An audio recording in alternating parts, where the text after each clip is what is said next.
Hey, what's going on everyone? Zach here with Rigid Inspections, and today I am going to show you tools that you need as a home inspector. There's guys that say you could do it with a screwdriver and a receptacle tester, but you do need a couple more things besides that, in my opinion, to do a good home inspection, or at least like a halfway decent one. Now, keep in mind, I've got way more tools than this. These are just like basic ones that I recommend if you're new to home inspection. These are ones that I recommend starting out with. And if you hear noise in the background, my son's back there playing around. So anyways, let's kind of dive in, and I'll go over some of these tools that I recommend if you're going to become a home inspector. All right, so I got all my stuff laid out here. And again, this is just tools that I recommend having as a home inspector. There's guys that, like I said, there's guys that say you could do it with just a flashlight and a receptacle tester, but I think you need a few more things than that just to even get through an inspection. And that's just the bare minimum. This is like not even a 10% of the amount of stuff I've got. This is just bare basics that I think, in my opinion, you need to have when you first start inspecting or to inspect a house. And I'm just going to kind of go over each thing here, and we'll start down here. So a phone, because your software is more than likely going to be on a phone or a tablet. You can use a tablet if you want to. I know some guys like the tablet because it's got a bigger keyboard or whatever, easier to look at the report. I prefer a phone because when I'm going, I can just grab it, throw it in my pocket, easily hop up on the roof, pull it out of my pocket. Same thing with an attic. I'm not carrying a 9 or 10 inch large touch screen pad around. This works better for me. This is not the exact phone I use. This is my personal phone. I've got a Galaxy S10 Plus that I use, and I'm actually filming with it right now. And that's what I use on home inspections. And I've got Spectora software on there. So a good home inspection software is definitely a must. I recommend Spectora. And then you have to have a decent phone with a decent camera. My camera is pretty good for it being a phone. And I've got a lot of RAM to support Spectora, and then a lot of storage to hold all my photos and everything. So definitely a good phone and a good camera, or an all-in-one that's a phone and a camera is preferred. I know some guys do use digital cameras, and then they upload them to their computer and do all that, but that just takes too much time. Having the phone, just take a picture right to the defect, onto the next one, works a lot better for me. So number one thing I think is just a good phone, good amount of RAM, good amount of storage, good camera, and a good software. So that's the most important, because that's gonna be your bread and butter there. Next up, receptacle tester. So I did a video review on this exact one, this Klein RT210. This is one of my favorite ones, I should say it is my favorite one. I've tried quite a few other ones, and this one seems to work out the best. You need this to obviously test receptacles, and then this one's got a GFCI button, so you can trip the GFCI, make sure those are working. But yeah, you definitely need this for a home inspection, because it'll tell you if it's working and if it's wired properly. So that's a must, because you're going to be testing receptacles, and it's required by all standards to test my representative amount of receptacles, which I test every one I see. I don't mess with that representative number crap, because I think that's the bare minimum. Anyways, on to the next thing. A good screwdriver, because you're going to be taking panels off of HVAC covers, electrical panels, etc. So a decent screwdriver. This is one I used kind of when I first started out. This is a Milwaukee. It's got a whole bunch of different attachments that you just slide in and out.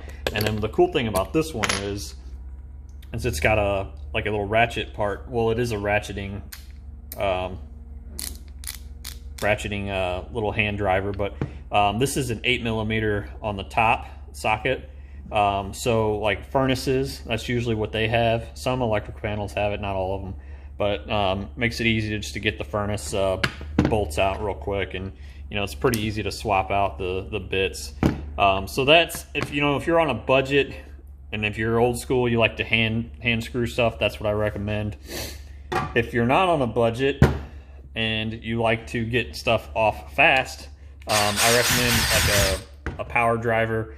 I had like the cheap $20 one from Harbor Freight. I've had a cheap $30 Black & Decker.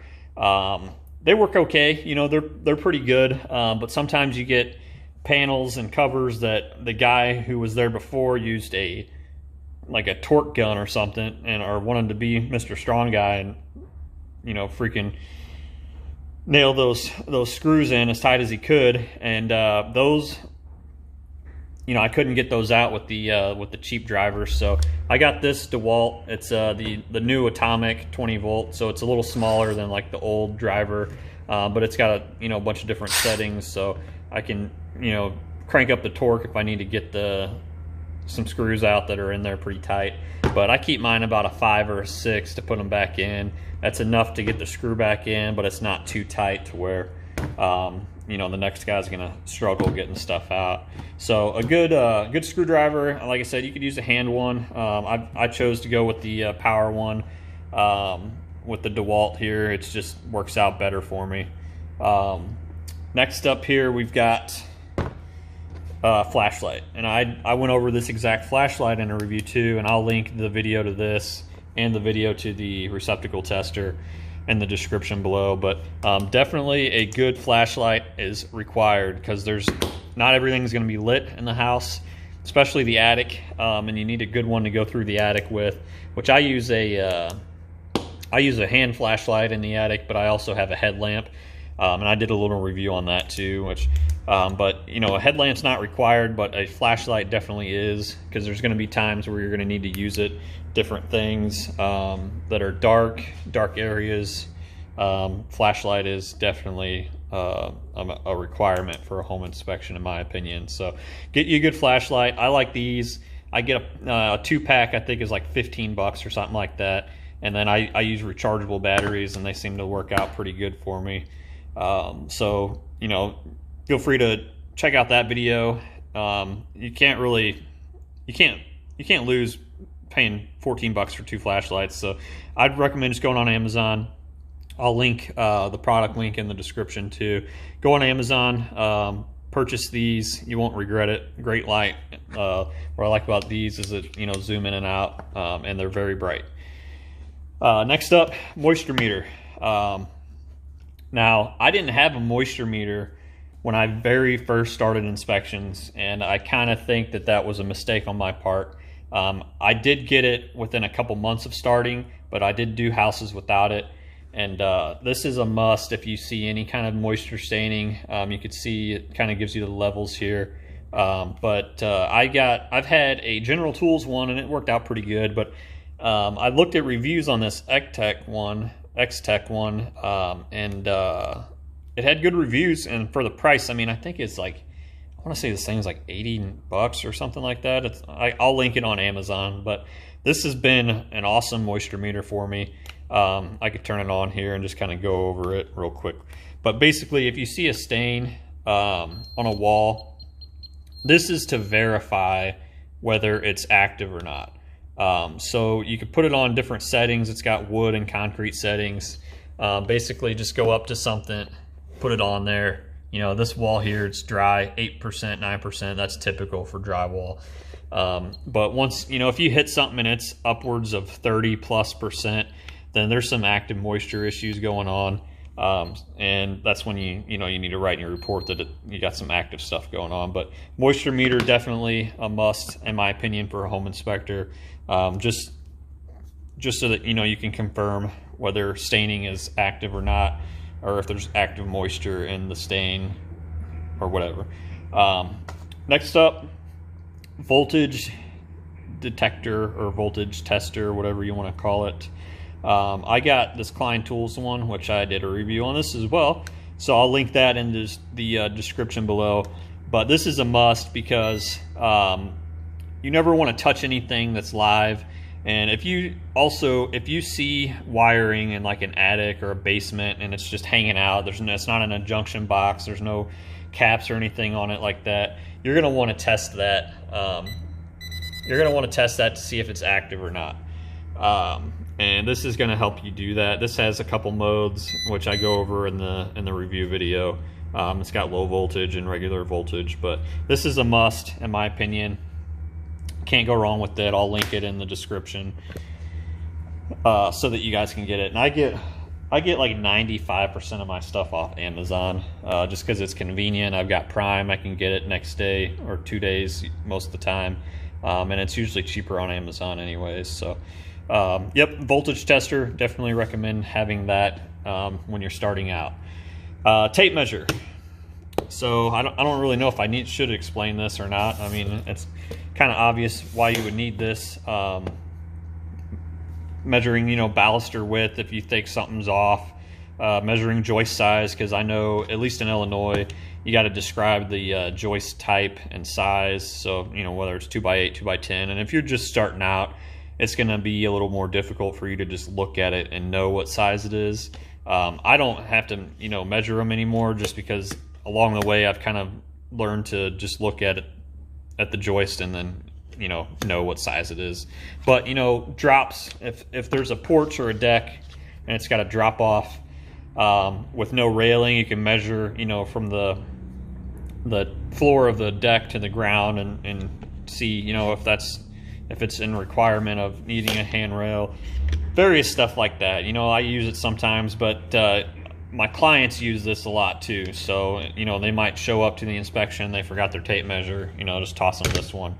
Works good that way. This isn't like the most important tool. I'd say this is probably, out of everything here, this is probably one of the least important things, but it's good to have a tape measure because you never know when you're going to need to use it.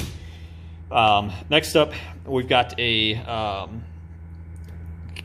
basically it's a I would call it a receptacle tester. It's a voltage, kind of like a voltage tester, but I'll show you how it works kind of. So it's only got 2 slots, and I use this for houses that have the old school 2-prong receptacles, no ground wire, because this thing here is not going to be able to test it. So if you have a house full of 2-prong receptacles, you're going to need something different to test to make sure they're working, and this is what I got. And I also use this on dryer receptacles. You can see it goes up to 240 volt. So if it's a vacant house, there's no dryer to turn it on to make sure, you know, it's getting power. You can hit this into the here, I'll show you real quick here. These detach, and you can plug it right into the hots, both hots on the dryer, and you can get the 240 volt to light up, just to make sure, you know, it's getting power and it's working.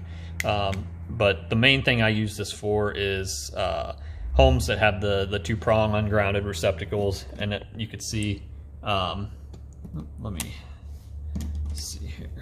I don't know, it's kind of hard to see the light, but it's lighting up, but it's a little bit hard to see because I got that LED right above us. But it'll light up this top part for the 120, it'll light up both for 240, and it actually goes all the way to 480 volts, but I've never had to go past 240.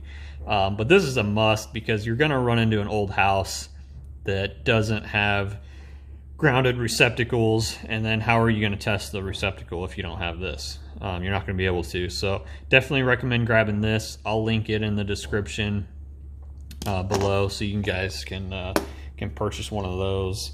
Up next is an extendable rod, and I'll kind of show you guys here. Let me set the camera up a little bit better. This here I got. There's a home inspector. I honestly don't remember his name. I don't know if this will say it here. I don't know if you can read that. smdetpole.com. That's you know, I guess that's where I got this. I could remember the home inspector's name, but I found him on one of the forums. It's basically an extendable pole, and it extends out, I think, about 5 feet. But I use this to test smoke detectors. This is also, it's kind of like the tape measure. It's not a required thing to have, but this will make your life a whole lot easier, and it was only 20 bucks, I think.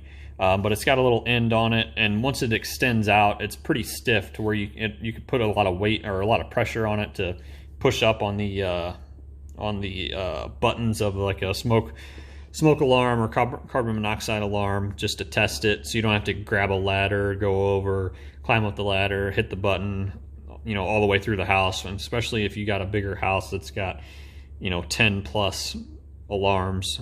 This helps out a lot. You just stick it in your back pocket, pull it out, extend it, test it, put it back, or, you know, de-extend it, put it back in your pocket, good to go. So like I said, I don't remember where exactly I got this, but the website that's imprinted on this is smdetpole.com. So smdetpole.com. That might give you a reference. I don't know. But yeah, definitely something that comes in handy right there. Moving on to the next item, a respirator. I 100% recommend getting a respirator because, guys, if you know, especially if you're new, I know some of you got veterans, you know this already, but if you're new, there is nasty crap in crawl spaces and attics, and you do not want to go in there breathing that without one of these. Raccoons, cats, mice, they all poop and do all kinds of crud in attics and crawl spaces. And that's just something that you don't want to be breathing in, because that can cause you health issues. You know, you can get sick breathing some of that stuff in. Also, you've got asbestos insulation. You climb up in an attic, or you lift up an attic hatch and you don't know this asbestos is up there, and all of a sudden it's, you know, in the air getting stirred up. A respirator is a good thing to have. You know, you're not going to be breathing that stuff in directly. And, you know, I don't know if this one is, you know, good for blocking asbestos from getting into your lungs, but I'm sure it helps more than not having it at all. So these are cheap, 20 bucks at Home Depot. I'll link this in the description too. Comes with replaceable filters, which are pretty cheap too. But I definitely recommend getting one of these because you do not want to get sick, especially, you know, even if you're like doing a foreclosure. A lot of foreclosures, especially ones in like rougher neighborhoods, ones with crawl spaces, there's going to be a lot of mold, and there's going to be mold in crawl spaces. Almost every crawl space I get into, whether the house is new or not, it has mold in it, and you don't want to be breathing that in because that's going to get you sick. So a respirator is definitely a must-have. Out of everything here, I'd say this is like the most important thing for your health and safety is getting one of these. So I highly recommend doing that. Last but not least, we've got the level. So I've got a 4-footer here. I know some guys have like bigger ones, 8-footers, whatever. This seems to be good enough for me. This is just a Craftsman one. I think I got this for 15 bucks at Lowe's or something like that. But anyways, I use it to check like ground levelness. If I suspect that like a patio is sloped improperly towards the house, but it's kind of hard to see visually, you know, with the naked eye, I'll lay that down, check to see if it is sloping towards the house. Same with sidewalks, garage floors, you know, you never know.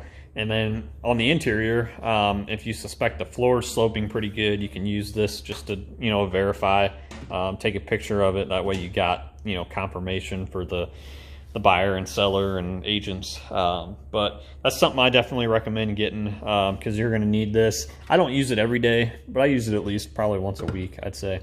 And it's cheap, you know, 15 bucks, small investment. So there you go. That's it. That's the top tools, in my opinion, that every home inspector needs to have. And I'll make another video down the road of every single tool I have, but I mean, that'll be a little bit longer of a video because I got quite a bit of stuff I use. But this is just the basics. If you're just starting out, these are the things I recommend getting. You can do a pretty quality home inspection with just these things.